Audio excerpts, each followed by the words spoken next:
বাংলাদেশের কনসুলেটের সূত্রের বরাতে বলা হয়, ভারত থেকে বাংলাদেশে ফেরার পথে ভারতীয় ইমিগ্রেশন পুলিশ মাহাদি হাসানকে বিমানবন্দরে আটকে দিয়েছে। গতকাল সামাজিক যোগাযোগ মাধ্যমে হুমকির প্রেক্ষাপটে দিল্লিতে বাংলাদেশ হাইকমিশনের পক্ষ থেকে মাহাদির সাথে যোগাযোগ করা হয়।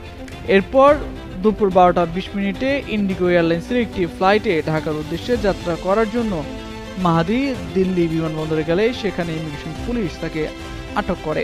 তৎক্ষণাৎ তিনি হাইকমিশনের একজন কর্মকর্তাকে বিষয়টি জানান। এর আগে মাহাদি গতকাল দ্য ডিসেন্টকে জানিয়েছিলেন তিনি ফিনল্যান্ডে যাওয়ার জন্য ভিসা সংক্রান্ত কাজে দিল্লিতে অবস্থান করছিলেন।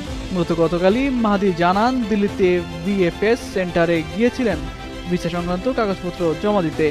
সেখানে অজ্ঞাত এক ব্যক্তি তার ভিডিও ধারণ করে। তারপর থেকে তার মোবাইলে বিভিন্ন অপরিচিত নম্বর থেকে মেসেজ ও কল আসতে থাকে। এইসব মেসেজ থেকে তিনি বুঝতে পারেন না কেউ তার অজান্তে তার বর্তমান অবস্থান, মোবাইল নম্বর এবং অন্যান্য ব্যক্তিগত তথ্য সামাজিক যোগাযোগ মাধ্যমে পোস্ট করছেন।